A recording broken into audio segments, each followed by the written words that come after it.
Breaking news आ रही है। Gaza पट्टी में इजरायल और फिलिस्तीन के लड़ाकों के बीच दिन दहाड़े भयानक जंग शुरू हो गई। एक दिन पहले हुई इजरायल की एयर स्ट्राइक का जवाब देने के लिए फिलिस्तीन के लड़ाकों ने दक्षिणी इजरायल पर रॉकेटों की बौछार कर दी। बताया जा रहा है कि गाजा से 350 से ज्यादा रॉकेट और मोटर इजरायल की तरफ चलाए गए। वहीं इजरायल भी लगातार दूसरे दिन गाजा पर एयर स्ट्राइक कर रहा है, बल्कि इजरायल तो गाजा से आर पार की जंग लड़ने के मूड में दिख रहा है। खबर है कि उसने अपने टैंक और एयर डिफेंस सिस्टम आयरन डोम गाजा बॉर्डर की तरफ मूव कर दिए। यानी जंग की गर्मी दोनों तरफ है। ऐसा लग रहा है कि इस बार की जंग आज से ठीक 2 साल पहले हुई लड़ाई का भी रिकॉर्ड तोड़ देगी। 2021 में इजरायल ने गाजा पर युद्ध छेड़ दिया था। वो युद्ध 11 दिन तक चला था, लेकिन इस बार आर या पार का युद्ध छिड़ सकता है। अब या तो इजरायल और फिलिस्तीन का दशकों पुराना विवाद हमेशा हमेशा के लिए सुलझ जाएगा, या फिर बरसों से चली आ रही है दुश्मनी थर्ड वर्ल्ड वॉर भड़का देगी। यानी इजरायल की लड़ाई उसके जानी दुश्मन ईरान से ही है। बात इतनी है कि ईरान खुलकर सामने नहीं आया है, लेकिन इस जंग के पीछे दिमाग ईरान का ही है। अहम बात यह भी है कि इस बार इजरायल का विलेन गाजा पर राज करने वाला चरमपंथी संगठन हमास नहीं, बल्कि PIJ यानी पैलेस्टीनियन इस्लामिक जिहाद है, जिस पर एक दिन पहले गाजा में हमला करके इजरायल ने उसके 3 कमांडरों को मौत के घाट उतार दिया था। उस हमले से आग बबूला PIJ इजरायल पर रॉकेट अटैक की प्लानिंग में था, मगर इजरायल की सेना को उसके प्लान की भनक लग गई और उसने रॉकेट लॉन्च साइट पर जा रहे PIJ के लड़ाकों की एक गाड़ी पर ही ड्रोन गिरा दिया। इसके बाद तो इजरायल PIJ की रॉकेट लॉन्च साइटों पर ही टूट पड़ा। वो पूरे गाजा में जगह जगह रॉकेट लॉन्च साइटों पर धड़ाधड़ बम गिराता चला गया, लेकिन फिर भी PIJ रुका नहीं और सामने आई दूसरी तस्वीरों में उसके कई रॉकेट दक्षिणी इजरायल की तरफ बढ़ते दिखे। हालांकि इजरायल ने दावा किया कि उसके आयरन डोम एयर डिफेंस सिस्टम ने सभी रॉकेटों को मार गिराया। ब्रेकिंग न्यूज आ रही है। गाजा पट्टी से जो रॉकेट चले हैं वो सिर्फ उसके आसपास के दक्षिणी इजरायल के इलाकों पर ही नहीं गिरे हैं, वो वहां से मीलों दूर मध्य इजरायल के शहरों की तरफ भी लॉन्च हुए हैं। इजरायल का बड़ा शहर तेल अवीव भी रॉकेटों का निशाना बना है। ये बहुत बड़ी खबर है, क्योंकि फिलिस्तीन के चरमपंथी इतनी रेंज के रॉकेट नहीं दागते कि वो गाजा से मीलों दूर मौजूद तेल अवीव पर जा गिरे। हालांकि इजरायल का कहना है कि रॉकेट उसका बाल भी बांका नहीं कर पाए।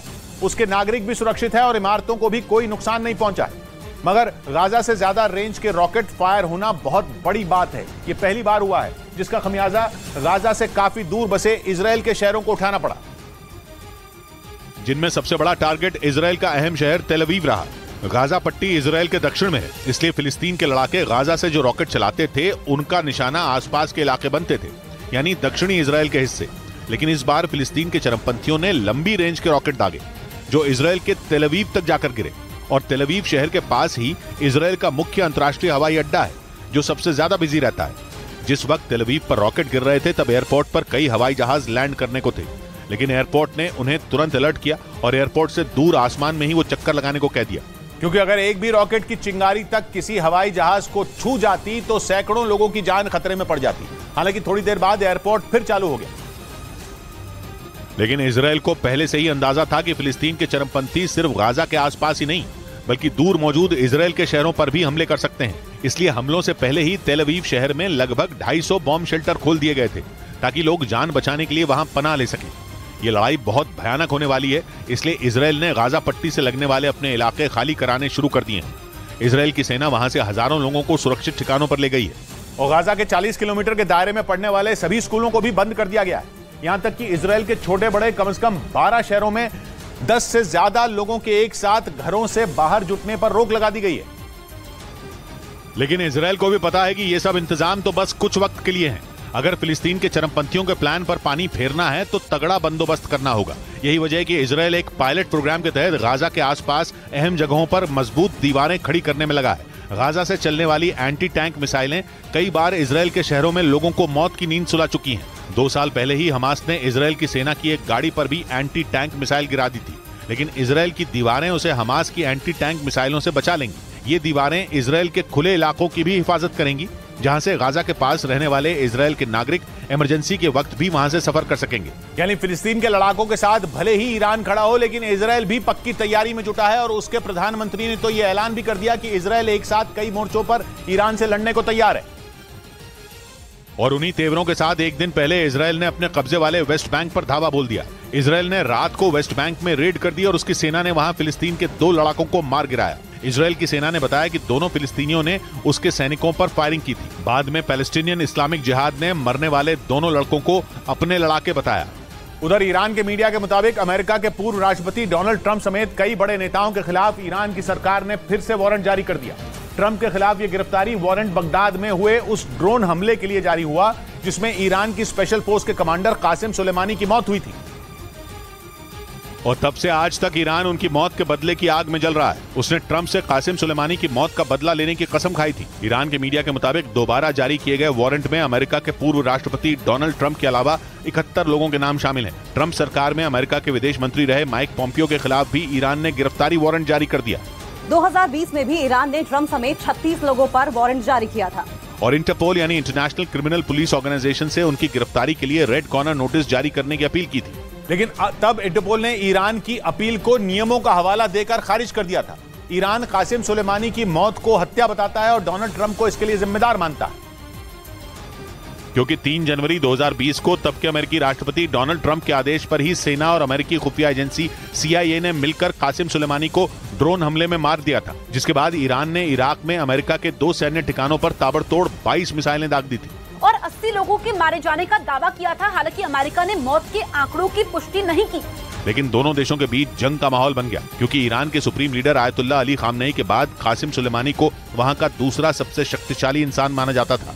लेकिन अमेरिका कासिम सुलेमानी को अपने सबसे बड़े दुश्मनों में एक मानता था। 2019 में तो उन्होंने अमेरिका को खत्म कर देने की धमकी तक दे डाली थी और जंग के लिए अपनी कुद्स फोर्स को तैयार रहने के आदेश भी दे दिए थे। वो उस वक्त ईरान की स्पेशल फोर्स कुद्स फोर्स के कमांडर इन चीफ थे।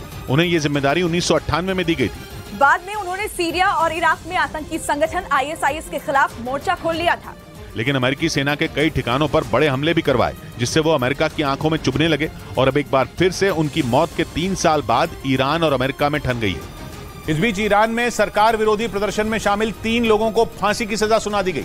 तीनों को ईरानी पुलिस ने उस वक्त गिरफ्तार किया था जब वो सरकार के खिलाफ हो रहे एक प्रदर्शन में हिस्सा ले रहे थे और ईरान सरकार के आदेश के बाद माना जा रहा है कि बहुत जल्द तीनों को फांसी के फंदे पर लटका दिया जाएगा। असल में बीते 1 साल से ईरान में सरकार के खिलाफ जोरदार प्रदर्शन हो रहे हैं। इसी दौरान माजिद काजमी, सालेह मीर हाशमी और सईद याकूब नाम के इन 3 युवकों को पकड़ा गया था। IHR यानी ईरान ह्यूमन राइट्स की एक रिपोर्ट में दावा किया गया कि लोगों को प्रदर्शनों में हिस्सा लेने से रोकने और उनमें डर पैदा करने के लिए वहां मौत की सजा दी जा रही है, क्योंकि मानवाधिकार संगठन की रिपोर्ट में बताया गया कि वहां 2 लोगों को सिर्फ इसलिए फांसी दे दी गई थी क्योंकि उन्होंने हिजाब विरोधी प्रदर्शनों में हिस्सा लिया था। यही नहीं, पिछले 1 साल में नशीली दवाओं की तस्करी से जुड़े अपराधों में भी काफी लोगों को मौत की सजा दे दी गई, क्योंकि ईरान ह्यूमन राइट्स की एक रिपोर्ट में दावा किया गया कि वहां पिछले 10 दिन में 42 लोगों को फांसी दी गई, यानी 10 दिन में हर 6 घंटे में एक आदमी को फांसी पर लटका दिया गया।